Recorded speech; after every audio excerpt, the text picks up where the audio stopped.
So the people of this path, they say, the travels for the Sufis, they are Eids. Isn't that right? Eids, the festivals, celebrations. And the people of this path, they force themselves into these situations. For this is not the path of doing what you can, as if living within the things that they make sense to you. This is a path of submission to Allah subhanahu wa ta'ala. Allah subhanahu wa ta'ala doesn't ask you to do what you can. He said, submit to me. Do what I tell you. Whether you can, you think you can or you don't. And I have told you already that you can. And I have told you already that I will provide you the means. But you cannot see.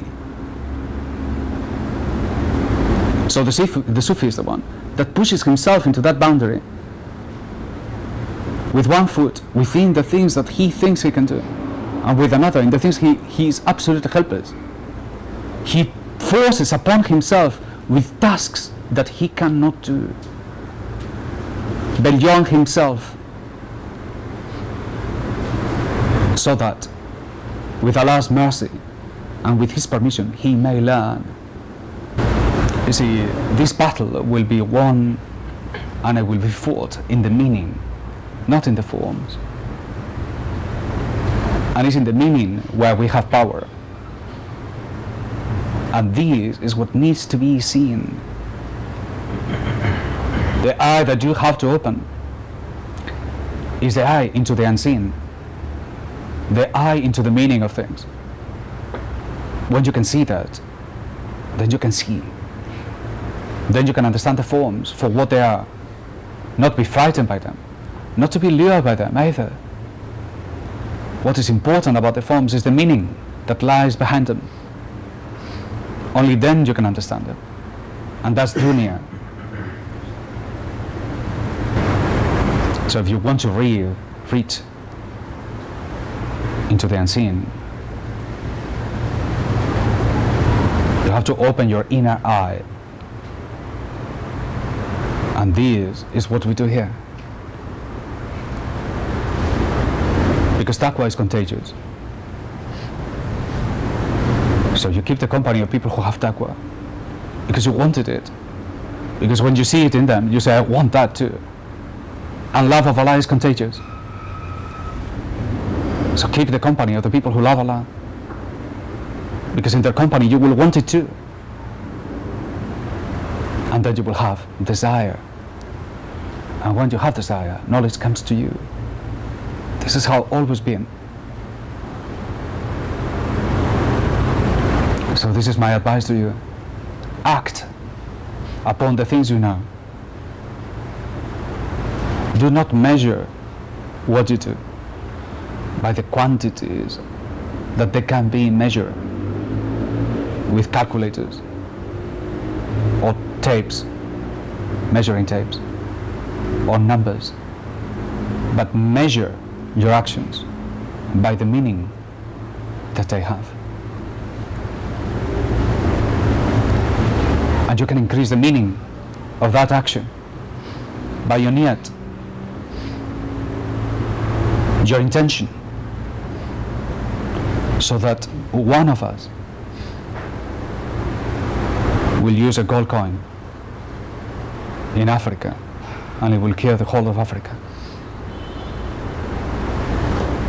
One of us will establish the first Wadiah and it will clear all the people.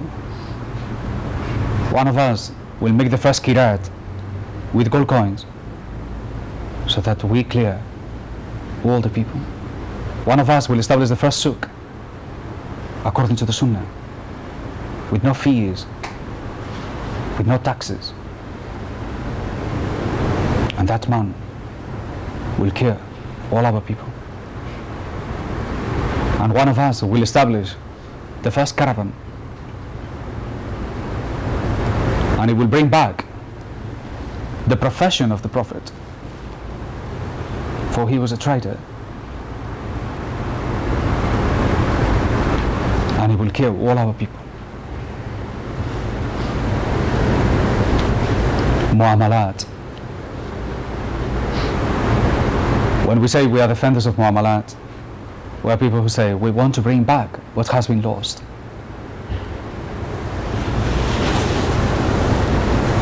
And that's what we are doing. Bringing the big thing which has been lost. The Sunnah that has been lost. The Sunnahs that they have been lost. In these important matters of social and political realities, your task is huge. Your reward is even bigger. And do not despair. If the people find you strange, if this man is strange, he doesn't want to get a job in this accountancy firm, I'm getting on with the accountants, you see, recently. I came to believe that they are worse than the bankers, actually. Because they are the people who formalize. The job is to standardize the entire society so that it can be taxed, so that they can pay the mortgages on time and stuff like that. So don't send your children to accountant schools, for God's sake. Even if they got a good salary.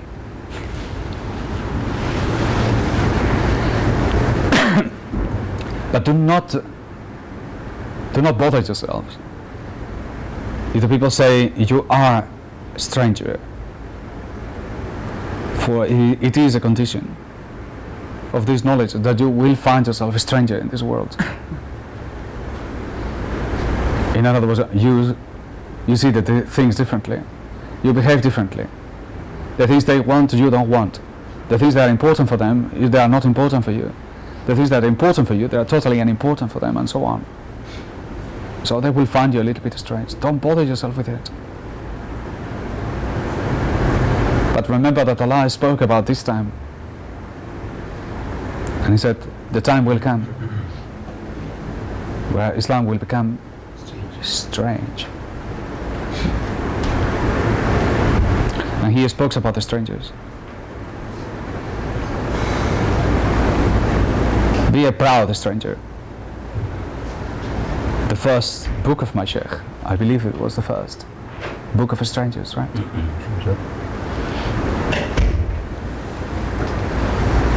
So be a strangers in this land. Obey Allah with all your heart. Love Him and fear Him until you find yourself broken in tears. Wake up at night and pray.